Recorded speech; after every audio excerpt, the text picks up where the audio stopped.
I've learned that a mother's intuition isn't mystical.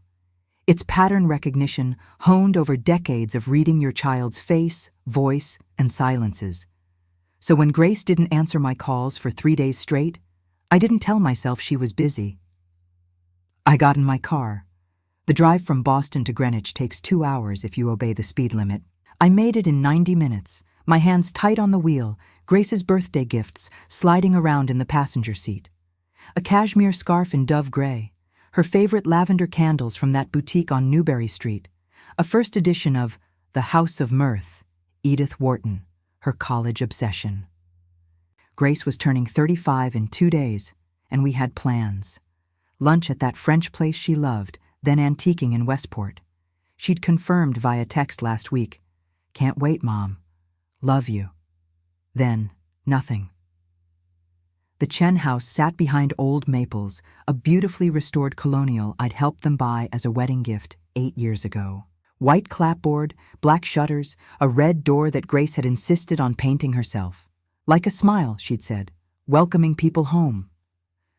Today, the door looked like a wound. I parked in the circular driveway, Mark's Tesla was gone, and walked up the flagstone path. October leaves crunched under my heels. The lawn needed mowing. Grace's herb garden by the kitchen window had gone to seed. She would never let her rosemary and thyme die like that. I rang the doorbell. Silence. I used my emergency key, the one Grace had given me, just in case, Mom, don't be dramatic about it, and stepped inside. The air was stale and wrong. Not the lived-in smell of coffee and perfume, but something older. Abandoned.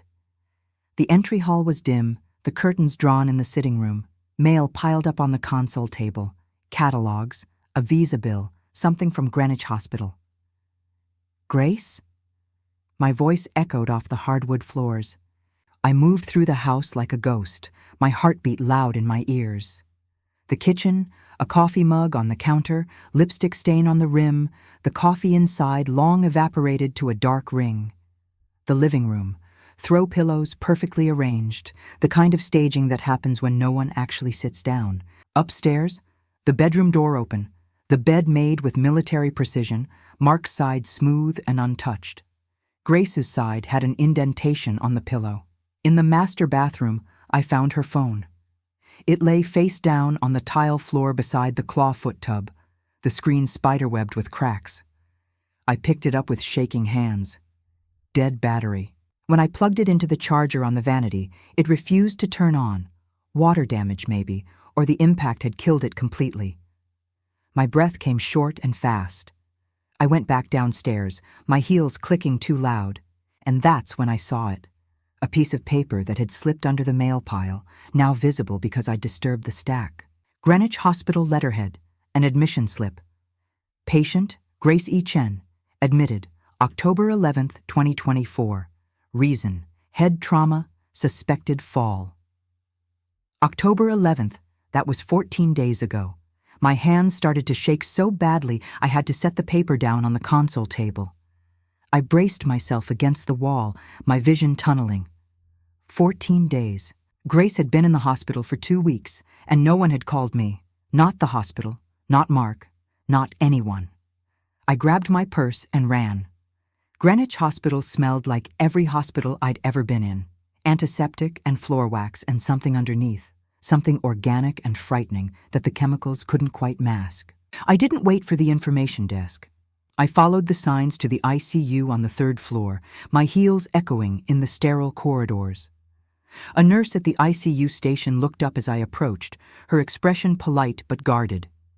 "Can I help you?" "Grace Chen, my daughter. Where is she?" The nurse's fingers moved over her keyboard. "Are you immediate family?" "I'm her mother, Evelyn Hartwell." Something flickered in the nurse's eyes, recognition maybe, or pity. "Room 314, I'll page Dr. Kim."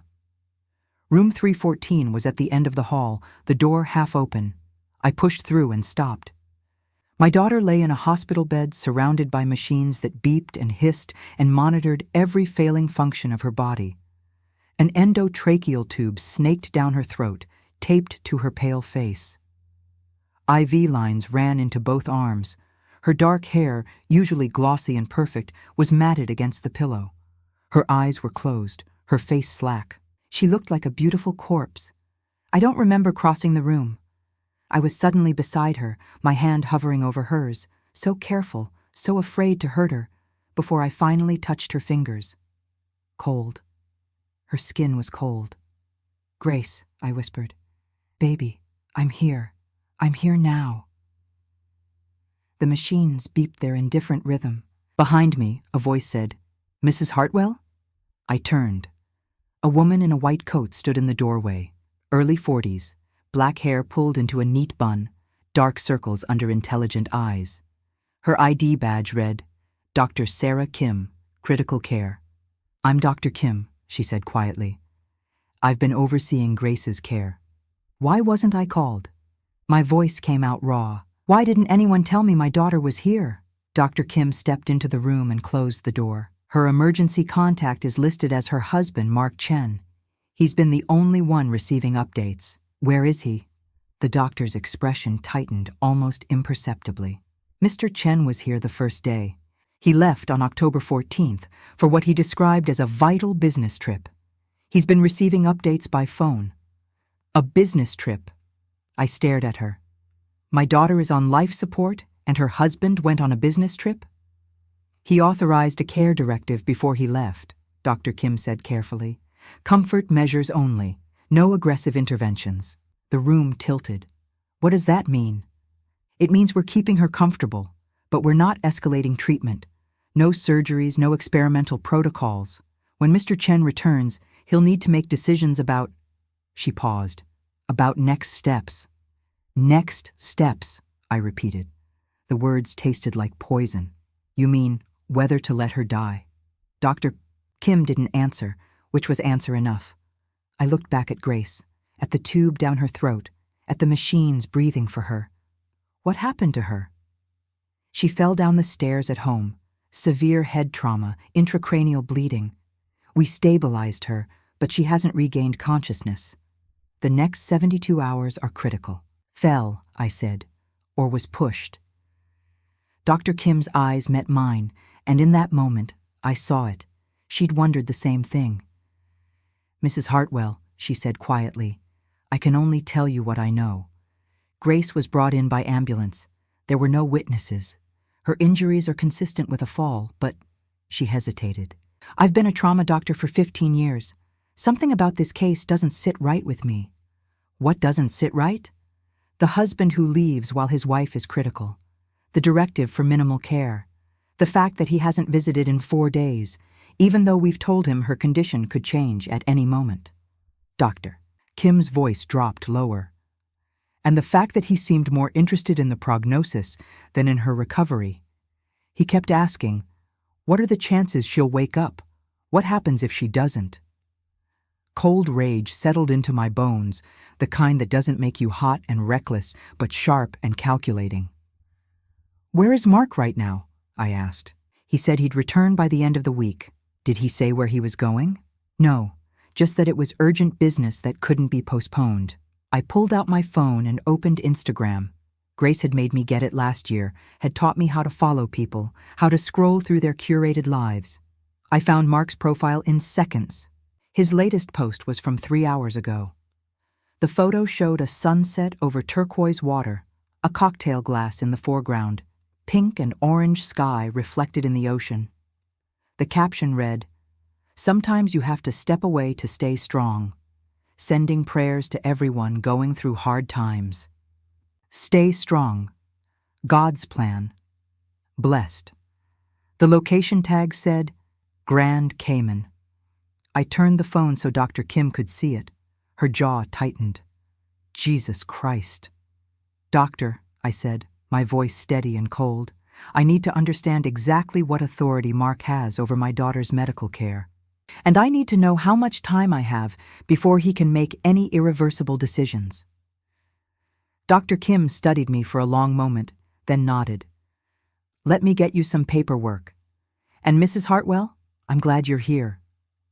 After she left, I sat in the chair beside Grace's bed and took my daughter's cold hand in mine. The machines beeped. The ventilator hissed. Outside the window, the October sun was setting, painting the sky the same colors as Mark's Caribbean cocktail hour. I leaned close to Grace's ear. "I don't know if you can hear me, sweetheart, but I'm not going anywhere. And whatever Mark has done, whatever he's planning," my voice hardened, "he just made the worst mistake of his life, because you're my daughter, and no one takes my daughter from me." I pulled out my phone and scrolled through my contacts until I found the name I needed. Marcus Webb, private investigator, former FBI, a man who owed me a favor from an investment deal that had saved his retirement fund 5 years ago. He answered on the second ring. "Evelyn? Long time." "Marcus," I said, "I need your help, and I need it now." Before we continue the story, leave a like and comment your age and where you're watching from. I'd love to see how far this story has reached. I didn't leave the hospital that night, or the next. I pulled the reclining chair as close to Grace's bed as the machinery would allow and kept vigil the way mothers have done since the beginning of time, watching every breath, monitoring every beep, willing my child to keep fighting. The night nurses learned to work around me. They'd slip in quietly to check vitals, adjust IV drips, suction the ventilator tube. I learned their names. Patricia, the older woman who hummed hymns while she worked. James, who told me about his own daughter in medical school. Keisha, who brought me coffee without asking and never commented on the fact that I hadn't changed clothes in 36 hours. Dr. Kim stopped by every few hours, even when she wasn't on shift. On the second night, around 2 a.m., she sat in the chair across from me. "You should go home," she said. "Get some rest." "I rested for 62 years before I had Grace," I told her. "I can sleep when she wakes up." She smiled faintly. "You're sure she will?" "I have to be." We sat in silence for a moment, listening to the ventilator's rhythmic hiss. Then Dr. Kim said, "I pulled her admission records. The paramedics noted she was found at the bottom of the main staircase. She had a head injury, a fractured wrist, bruised ribs. But here's what bothers me. There was a half-packed suitcase open in the master bedroom." I looked at her sharply. "She was packing or unpacking?" "The paramedics noted it in their report, but no one followed up. And when I asked Mr. Chen about it, he said she must have been getting ready for a trip they'd planned. But he couldn't tell me where." My phone buzzed, a text from Marcus Webb. "Outside, we need to talk." I found him in the hospital's east parking lot, leaning against a black SUV, looking exactly as I remembered. Iron gray hair, weathered face, eyes that missed nothing. He'd been FBI for 20 years before going private, and he still carried himself like a man who'd seen the worst of humanity and learned to expect it. "Evelyn," he shook my hand. "I'm sorry about Grace. Tell me you found something." He pulled out a tablet and brought up a photo. Mark Chen, shirtless and grinning, standing on a white sand beach with his arm around a blonde woman in a bikini. The woman was beautiful in that manufactured way. 2 white teeth, 2 smooth skin, the kind of beauty that came from good genetics and better cosmetic work. "That's Vanessa Price," Marcus said. 28, works for Sotheby's International Realty in Manhattan. Sells multi-million-dollar properties to Russian oligarchs and Chinese investors. She and Mark met 3 years ago when he was still working at Morgan Stanley. She was a client. "They're having an affair." "Oh, it's worse than an affair." Marcus swiped to the next photo. Mark and Vanessa at a beachside restaurant, champagne glasses raised in a toast. This was posted to her private Instagram yesterday. The caption, "Sometimes the universe gives you exactly what you need." She tagged the location as the Ritz-Carlton Grand Cayman. Room rate, $1,200 per night. They've been there for 5 days. My hands clenched. "While Grace is dying." "While Grace is dying," Marcus confirmed. "And here's the interesting part. I pulled Mark's credit card records. How did you—" "Don't ask questions you don't want answers to." He pulled up a spreadsheet. "Mark's been using Grace's Amex Black Card, the one that draws from her trust dividends. In the past 5 days, $8,400 for the hotel, $2,100 for spa services, $3,600 for excursions, deep sea fishing, Couples massage, private yacht rental. He's spending her money while she's on life support. I thought I'd felt rage before. I'd felt anger at dishonest colleagues, at competitors who played dirty, at my late husband during our worst fights. But this was something else. This was the cold, clear fury of a mother who sees her child being devoured. "There's more," Marcus said quietly. He swiped to a document, a life insurance policy from Pinnacle Life Insurance, dated September 28th, 3 weeks ago. Mark took out a $2 million policy on Grace's life. He's the sole beneficiary. Grace would never agree to that.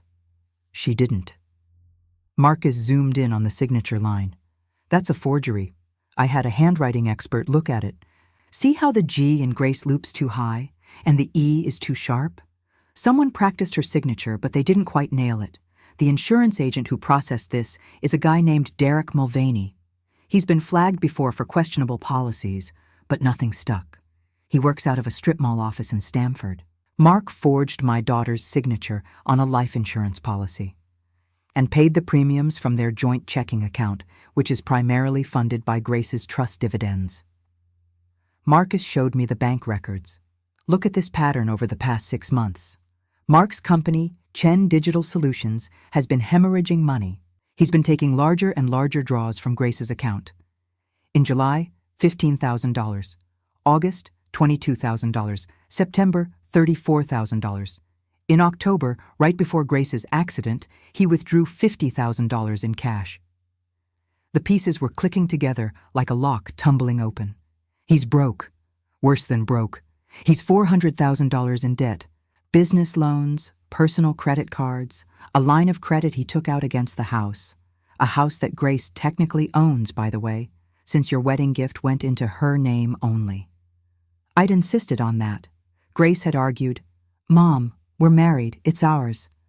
But I'd been firm. The house was hers. Mark was just living in it. "He needs Grace dead," I said slowly. "The insurance payout would clear his debts and give him a fresh start with Vanessa." "That's my read." Marcus pulled up another photo, a screenshot of text messages. I got into Mark's iCloud backup. He's not very tech-savvy, used Grace's birthday as his password. These are texts between him and Vanessa from October 10th, the night before Grace's accident. I read them, my vision blurring with rage. Mark: "One more day, I can't do this anymore." Vanessa: "You said you'd handle it." Mark: "I will, tomorrow, then we're free." Vanessa: "Don't lose your nerve. You've come too far." Mark: "I know. I love you." Vanessa: "Love you too. Call me after." The next text was from October 11th, 9:47 a.m. Mark: "It's done. Ambulance just left. I'm going to the hospital now."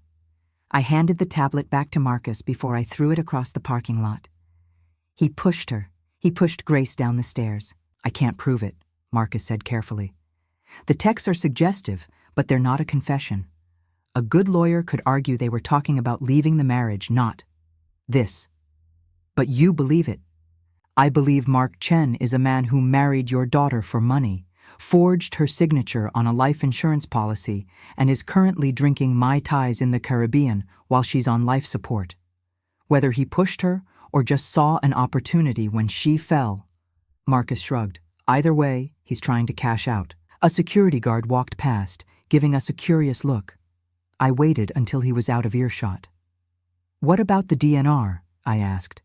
Dr. Kim said Mark authorized comfort care only. I looked into that too. Marcus pulled up another document.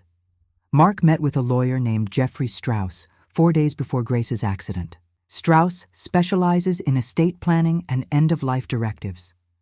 Mark told him that Grace had expressed wishes to not be kept alive artificially if she were ever in a vegetative state. That's a lie. Grace and I talked about this after her father died. She said she'd want every chance to recover. She watched her father fight cancer for 2 years.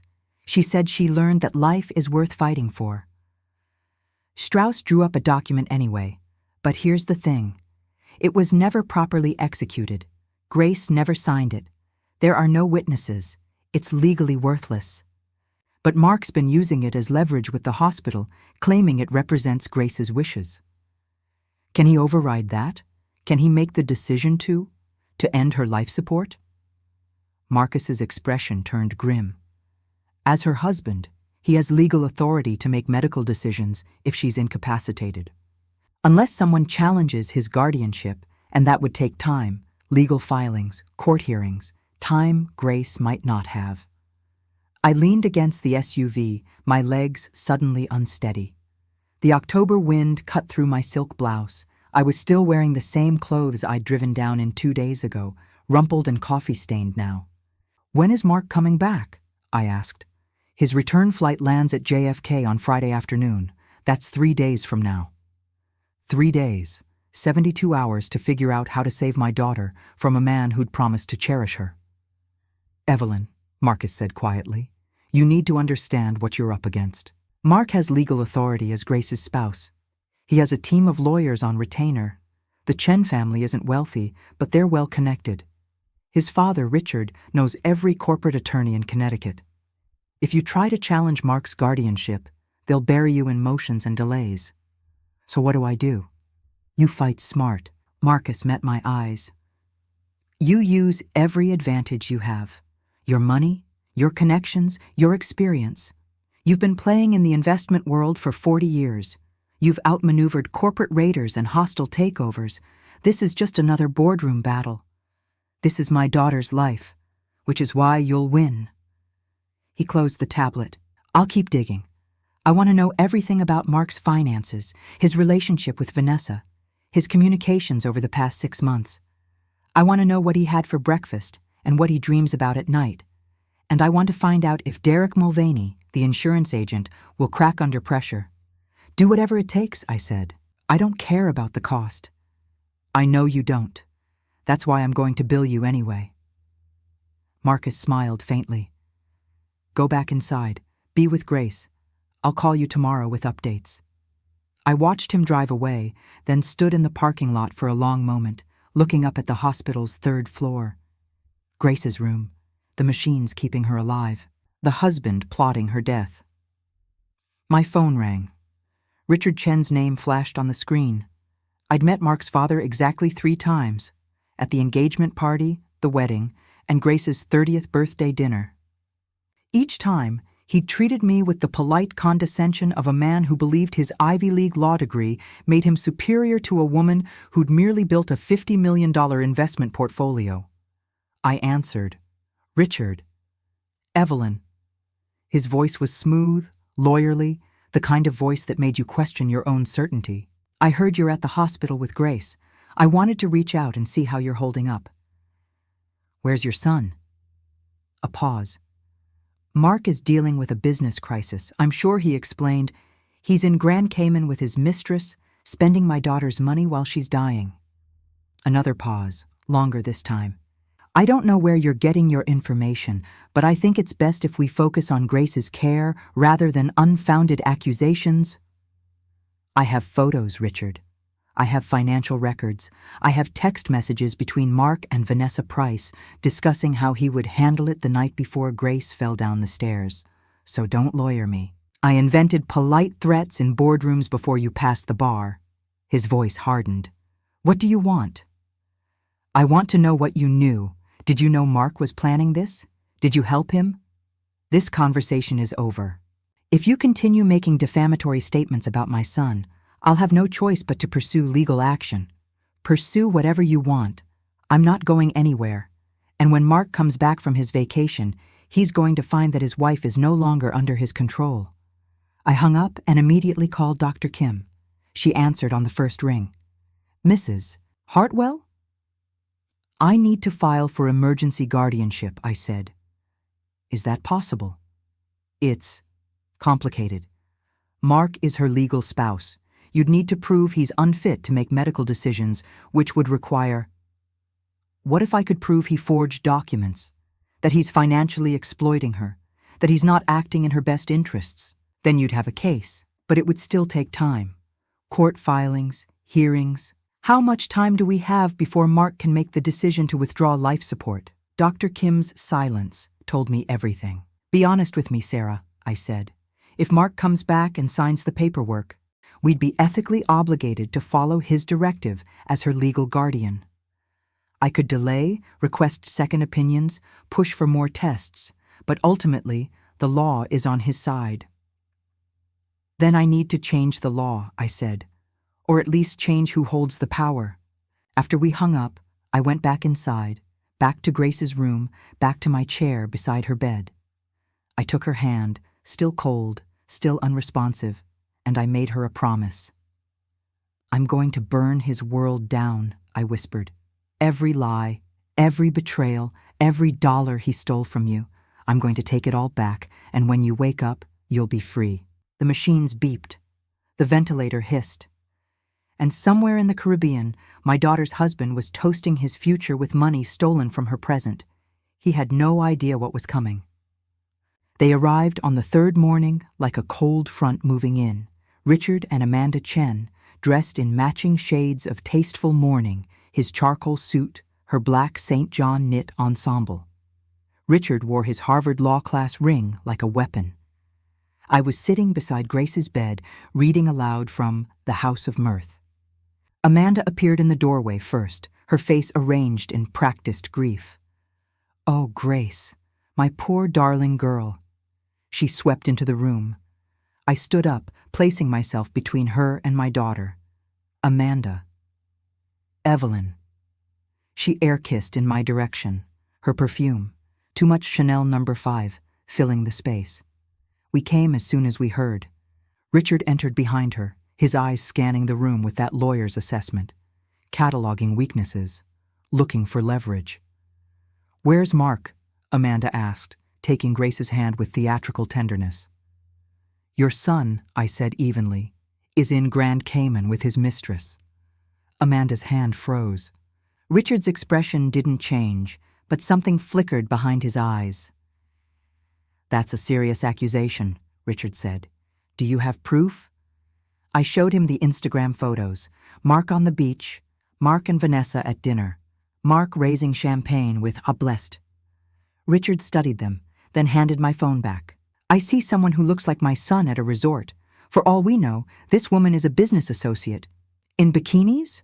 How progressive. Sarcasm doesn't become you, Evelyn. Amanda's voice had lost its warmth. Mark is under tremendous stress. His wife's condition that he hasn't bothered to visit in 4 days. He's been receiving updates, Richard said. Dr. Kim has been trying to reach him. He answers maybe 1 call in 3.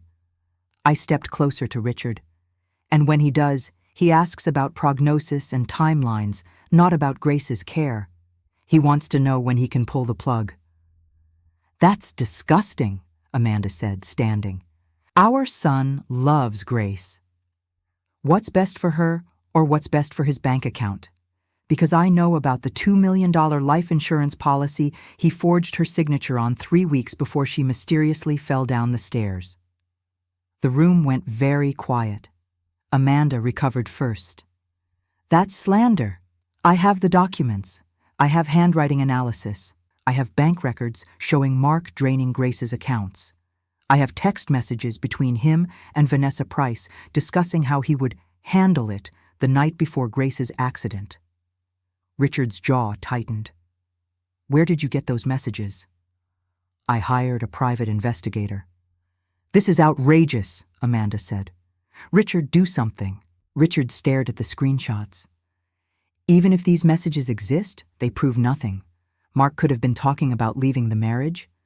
The day before Grace ended up in the ICU. I looked at him with pity. You know what this looks like. He handed my phone back.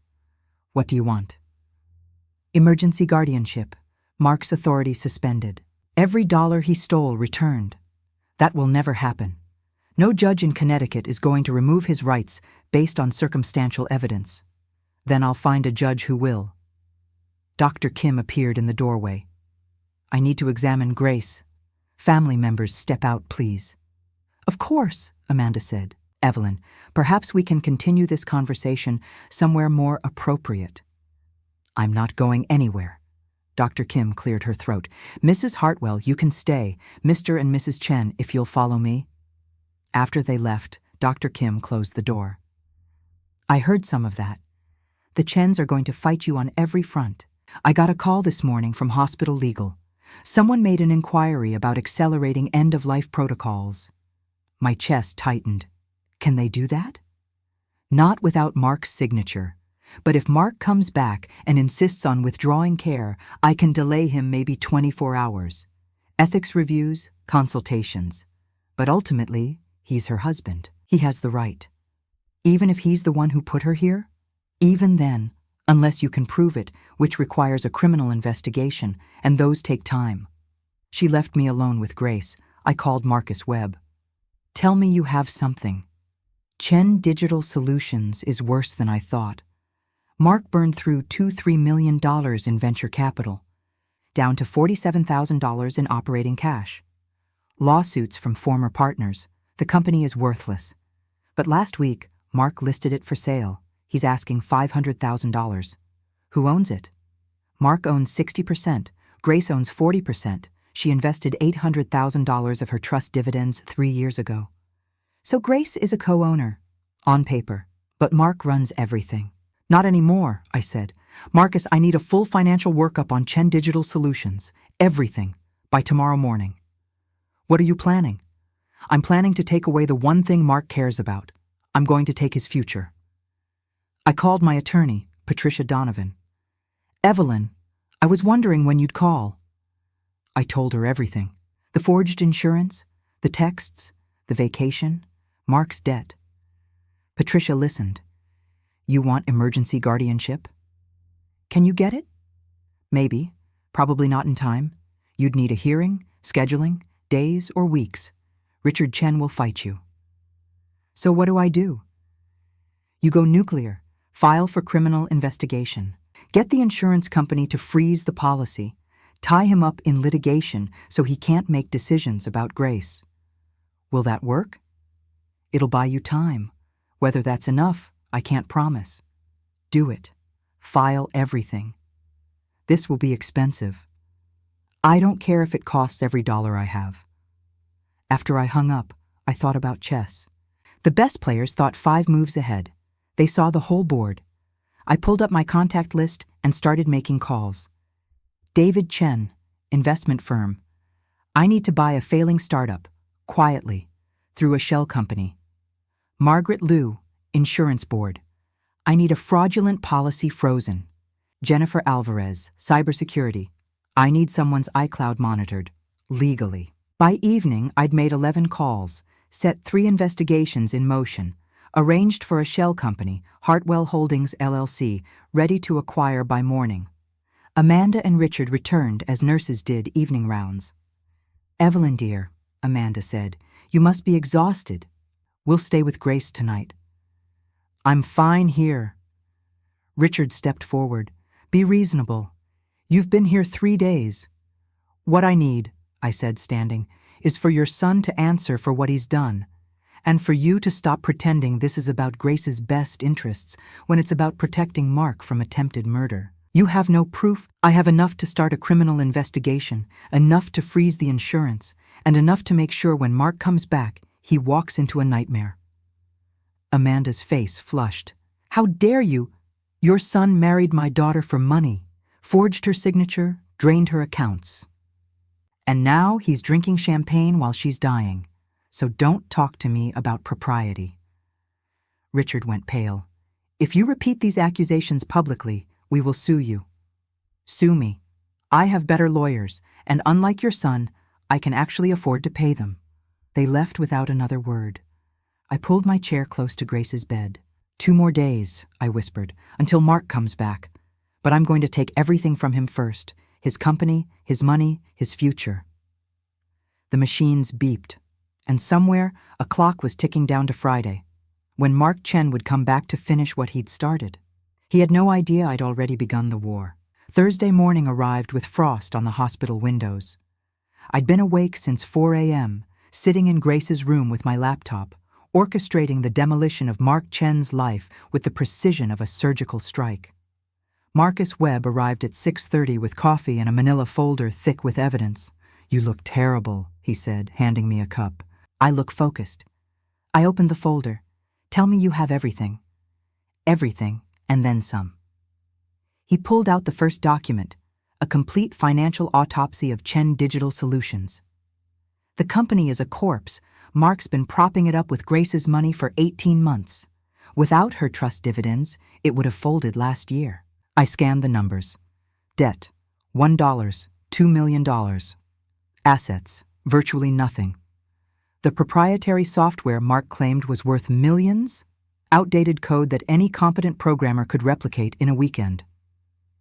"Who would buy this?" I asked. "Someone who doesn't care about the company itself. Someone who wants control over Mark Chen's only remaining asset." Marcus smiled. "I took the liberty of having Hartwell Holdings LLC make an offer last night. $300,000, all cash, immediate closing. The seller's agent called me at midnight. Mark accepted." I looked up sharply. "He sold? Already?" "He's desperate. That $300,000 probably covers 3 months of his immediate debts. He thinks he's buying time until the insurance payout comes through." Marcus pulled out another document. "He doesn't know the buyer is you. The shell company is airtight, 3 layers of LLC structures, registered in Delaware. By the time his lawyers figure it out, you'll own 60% of his company. Combined with Grace's 40%, you'll control everything." "When does the sale close?" "Today at noon. I expedited it through a lawyer friend who owes me. Mark's signature is already on the purchase agreement. He signed it electronically from Grand Cayman yesterday." I felt something cold and sharp settle in my chest. Satisfaction. So when he lands at JFK this afternoon, he'll have $300,000 in his account and no company. Correct. And here's the beautiful part. The purchase agreement includes a standard non-compete clause. Mark can't work in the tech sector in Connecticut, New York, or Massachusetts for 3 years. He just signed away his entire career for $300,000. Which won't even cover half his debts. Not even close. Marcus pulled out more papers. I also got into his email. He's been corresponding with Vanessa about their future. She's been looking at condos in Miami. 3-bedroom, ocean view, $2, $8 million. They're planning to buy it with the insurance money. He showed me the emails. Vanessa had sent Mark links to furniture stores, beach clubs, private schools. They'd already picked out their new life, down to the country club membership. "There's more," Marcus said quietly. "I found emails between Mark and the insurance agent, Derek Mulvaney. Mark explicitly told him that Grace had significant health issues and might not live long. He took out the policy, knowing he'd need to collect soon. That's premeditation. That's first-degree fraud, maybe worse." Marcus pulled out the final document, a full medical timeline. I cross-referenced Grace's medical records with Mark's calendar. 3 days before her accident, Grace had an appointment with a divorce attorney. Margaret Chen, no relation to Mark's family. Grace was planning to leave him. The room tilted. Grace was filing for divorce? She'd made an initial consultation. Margaret Chen confirmed it. Attorney-client privilege is waived now that Grace is incapacitated and you're acting on her behalf. Grace told the lawyer she'd discovered Mark was having an affair. She wanted out. She wanted to protect her assets. I closed my eyes, imagining Grace in that lawyer's office, finally seeing Mark clearly, finally finding the courage to leave. And then, "Mark found out," I said. "The consultation was on October 8th. Grace's accident was October 11th. 3 days." Marcus's voice was grim. I think Mark saw his world collapsing. The marriage ending, Grace taking back her money, the company failing. He needed her dead before she could file. "We have to tell the police." I already did. I called a detective friend at Greenwich PD this morning. They're opening an investigation into Grace's accident. They'll want to interview Mark when he lands. My phone buzzed. "Patricia Donovan, my attorney." "Evelyn, I have news. I got you an emergency guardianship hearing. Today, 2 p.m. Judge Catherine Morrison. She's fair, smart, and she doesn't like men who abuse the legal system to control women. How did you get a hearing so fast? I called in every favor I had. And I may have mentioned to the judge's clerk that this case involves a man trying to murder his wife for insurance money while vacationing with his mistress. That got her attention. Will we win? Bring your evidence. Bring Marcus. Bring everything. If the judge sees what I think she'll see, Mark Chen will lose guardianship today. After I hung up, Dr. Kim appeared in the doorway. Her face was different, less exhausted, more hopeful. Evelyn, I have news about Grace. My heart stopped. What kind of news? Her brain activity increased overnight, not a lot, but enough to be significant. Her responses to stimuli are improving. She's still critical, still on the ventilator, but... Dr. Kim smiled. She's fighting. Her body is trying to wake up. I grabbed the bed rail to steady myself. She's going to make it? I can't promise that, but her chances are better than they were yesterday. If we can keep her stable, if we can give her time, she might recover. How much time does she need? Days, maybe weeks. Every hour she survives improves her odds. Mark lands at JFK at 3 p.m. I know. Dr. Kim's expression hardened, which is why I'm transferring her. I have a colleague at Stanford Rehabilitation Institute, a private facility, the best neuro ICU in the state. If you get guardianship today, I can have Grace transferred by tonight. Mark won't have access. He won't even know where she is. Do it. The second the judge signs the order, move her. The guardianship hearing was in a small courthouse in Stamford, Judge Morrison presiding. She was 60, silver-haired, with sharp eyes that missed nothing. Patricia presented our evidence: the forged insurance policy, the text messages, Mark's financial desperation, his absence during Grace's crisis, the Instagram photos from Grand Cayman.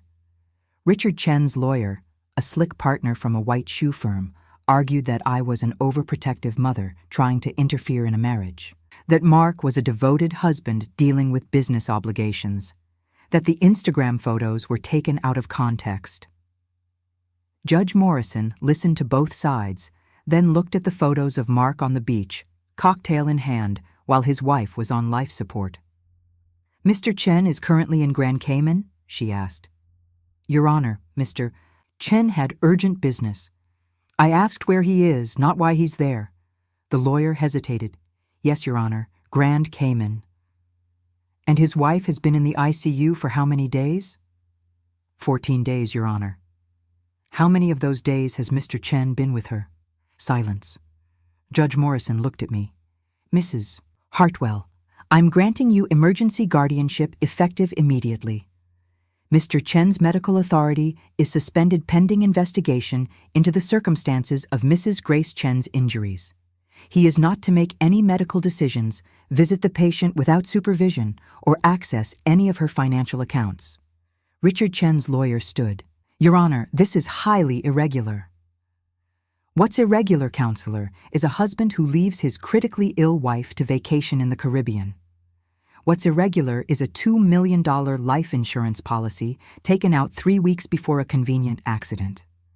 What's irregular is text messages discussing handling it the night before that accident." Judge Morrison signed the order. "Mrs. Hartwell has guardianship. This hearing is adjourned." By 4 p.m., Grace was being transferred to Stanford Rehabilitation Institute in a private medical transport. Dr. Kim accompanied her, along with 2 nurses and enough monitoring equipment to stock a small hospital. I followed in my car, watching the ambulance ahead of me, my daughter inside, fighting for her life, while her husband's plane touched down at JFK. Marcus called as I was parking at the rehabilitation facility. "Mark just landed. He's going through customs now." "Let him go to Greenwich Hospital. Let him find the empty room." "Evelyn, the police want to interview him. They're meeting him at the hospital." "Good. There's something else. I've been monitoring his phone.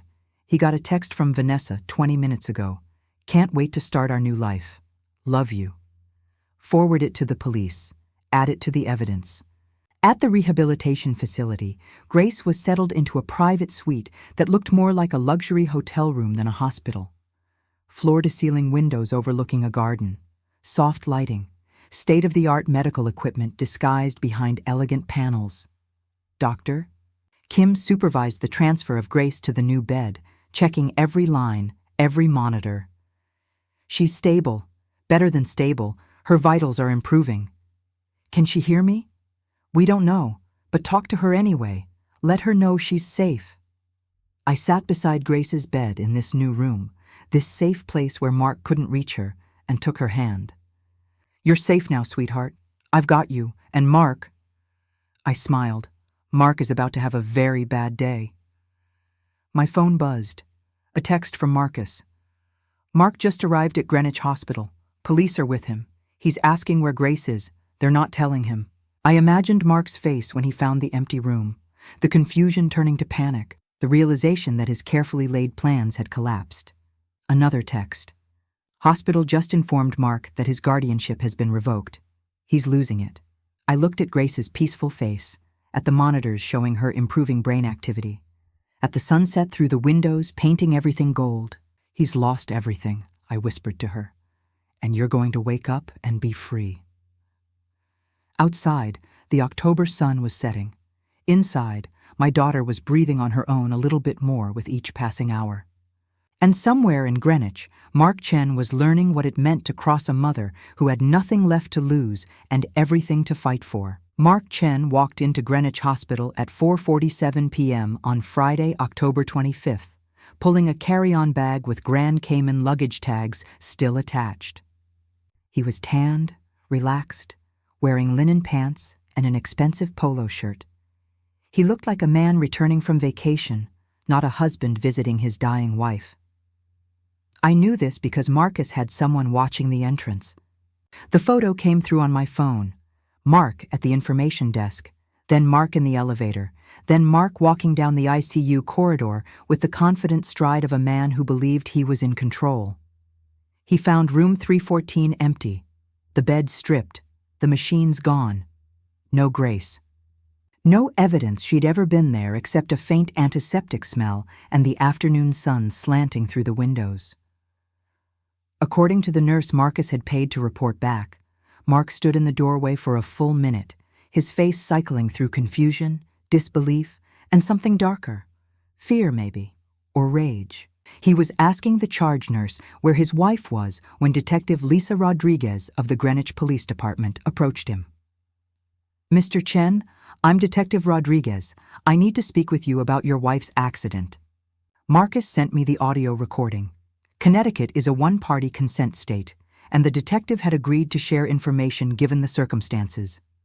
I listened to it in Grace's new room at Stamford Rehabilitation, my daughter breathing steadily beside me, her monitors showing continued improvement. Mark's voice on the recording was smooth, practiced. Of course, Detective. I've been desperate to get back to Grace. Where is she? Why isn't she in her room? Mrs. Chen has been transferred to another facility. Her mother has been granted emergency guardianship. A pause. Then, that's impossible. I'm her husband. I have medical power of attorney. Had, Mr. Chen, a judge revoked your authority this afternoon, pending investigation into the circumstances of your wife's injuries and your financial activities. This is absurd. On what grounds? On the grounds that you took out a $2 million life insurance policy on your wife 3 weeks before she suffered a traumatic head injury. On the grounds that you forged her signature on that policy. On the grounds that you left the state while she was critical and have been vacationing in Grand Cayman with Vanessa Price while your wife was on life support. The silence that followed was beautiful. I don't know what you're talking about, Mark said finally. I was on a business trip. We have your Instagram posts, Mr. Chen. We have credit card records showing you spent over $15,000 of your wife's money on luxury accommodations and entertainment. We have text messages between you and Ms. Price discussing when this is over and planning your future together. We have emails to the insurance agent about your wife's health issues. I want my lawyer. That's your right, but I need you to come to the station to answer some questions. Am I under arrest? Not yet, but if you refuse to cooperate, That can be arranged. The recording ended there. Marcus texted. He lawyered up. Richard Chen called his firm's criminal defense team. Mark's at the police station now. I texted back, good. Let him sit there and think about what's coming. At 7 p.m., hospital security called my cell. Mrs. Hartwell, there's a Mark Chen at the main entrance demanding to see his wife. We've informed him he's not authorized, but he's becoming aggressive. I'll be right down. I found him in the lobby, flanked by 2 security guards. He'd lost the vacation glow. His face was pale, his eyes wild. When he saw me, something in him snapped. Where is she? He demanded. Where's Grace? Safe, somewhere you can't reach her. You can't do this. She's my wife. She was your meal ticket. There's a difference. I stepped closer, lowering my voice so only he could hear. I know everything, Mark. The forged insurance policy, the affair with Vanessa, the text messages the night before Grace's accident, the divorce attorney she met with 3 days before you pushed her down the stairs. His face went white. I didn't. She fell. Save it for the police. I'm sure they'll find your performance very compelling. I smiled. Did you enjoy Grand Cayman? I hope so, because it's the last vacation you'll have for a very long time. You're insane. You can't prove any of this. I can prove all of it. I have bank records showing you drained Grace's accounts. I have the forged insurance documents. I have surveillance footage of you and Vanessa. I have your emails discussing the insurance payout. I paused, and I have something else you don't know about yet. His jaw tightened. What? Chen Digital Solutions. You sold it yesterday for $300,000, remember? You thought you were so clever, getting quick cash to cover your debts while you waited for the insurance money. So what? It was my company. Was being the operative word. You sold your 60% stake to Hartwell Holdings, LLC. That's my company, Mark. I bought your business. Combined with Grace's 40%, I now own 100% of what used to be your future. And the non-compete clause you signed? You can't work in tech anywhere in the Northeast for 3 years. I watched the realization dawn on his face. The understanding that he'd been outmaneuvered at every turn. You also might want to check your bank accounts, I continued. The ones you've been funding with Grace's trust dividends.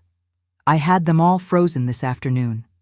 Every joint account, every credit card, every line of credit secured against the house Grace owns. You have exactly $300,000 from the company sale, and about half of that will go to your immediate debts. The rest won't last you 6 months. You can't do this. I already did. Oh, and Vanessa? You might want to call her. Let her know that the Miami condo you were planning to buy with the insurance money isn't happening. Let her know you're broke, unemployed, and about to be arrested for fraud and attempted murder. I'm sure she'll be very understanding. His hands clenched into fists. For a moment, I thought he might actually hit me.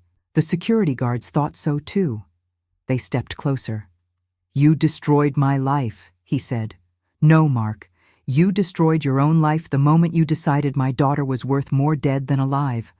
I just made sure you failed. He lunged forward. The security guards grabbed him, pulling him back. Sir, you need to leave now, one of them said. Or we'll call the police. Call them, I said calmly.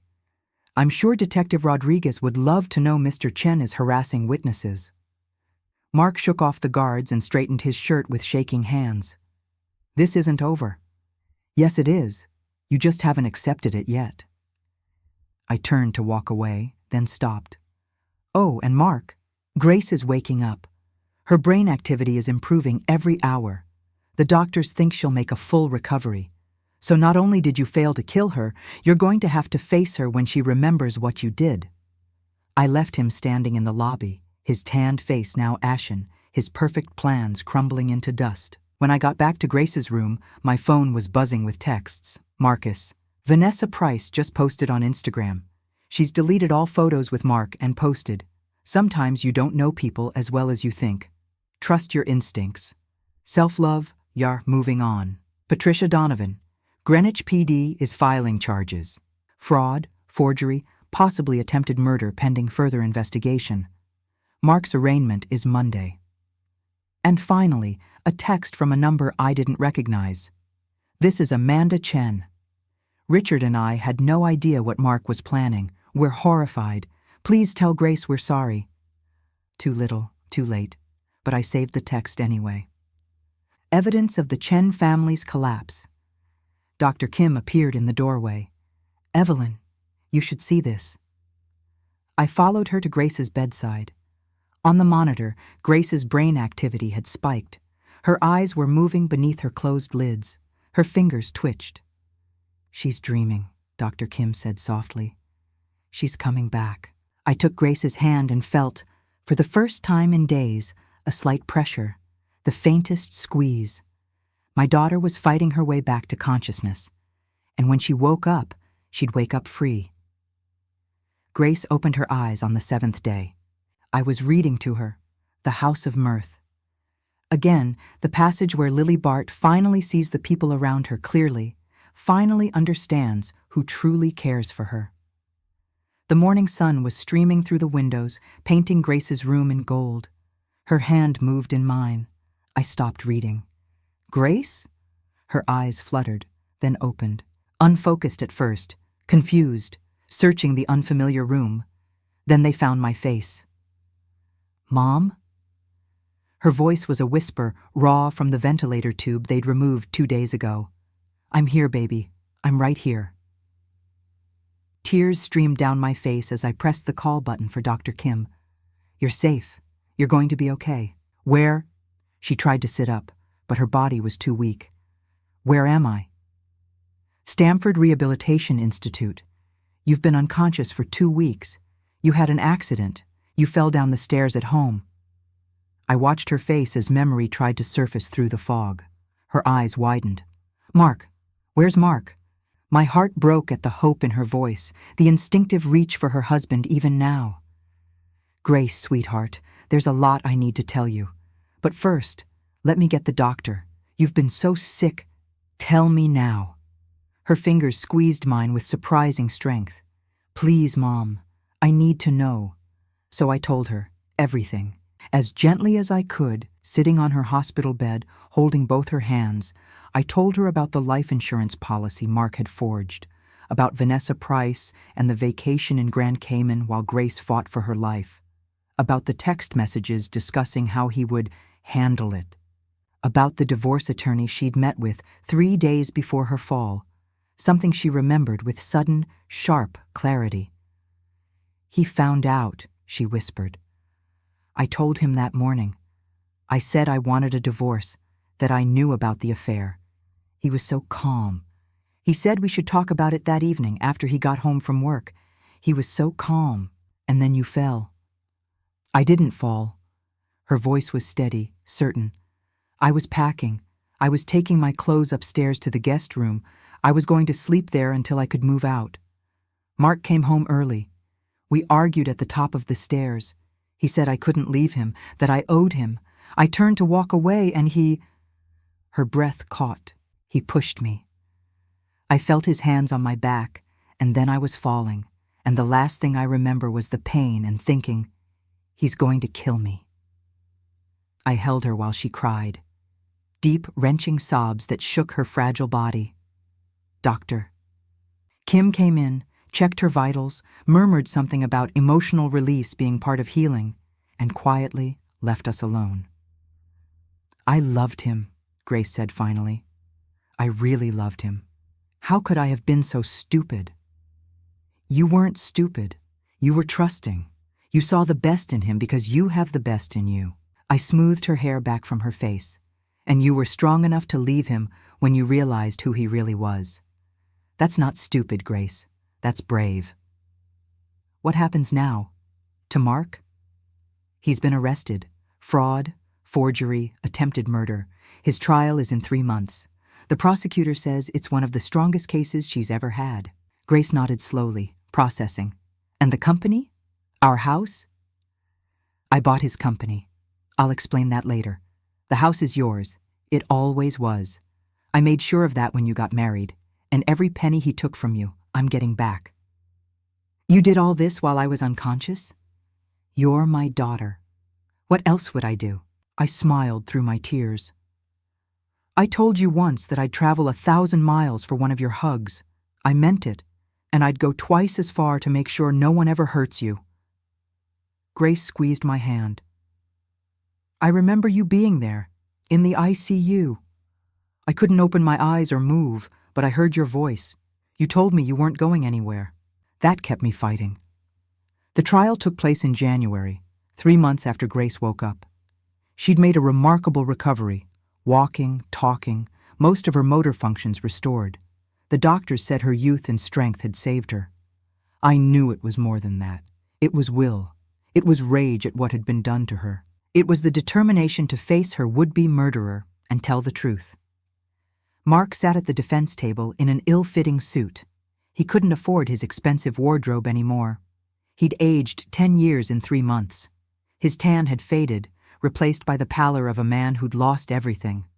Richard and Amanda Chen sat in the back row, as far from their son as possible.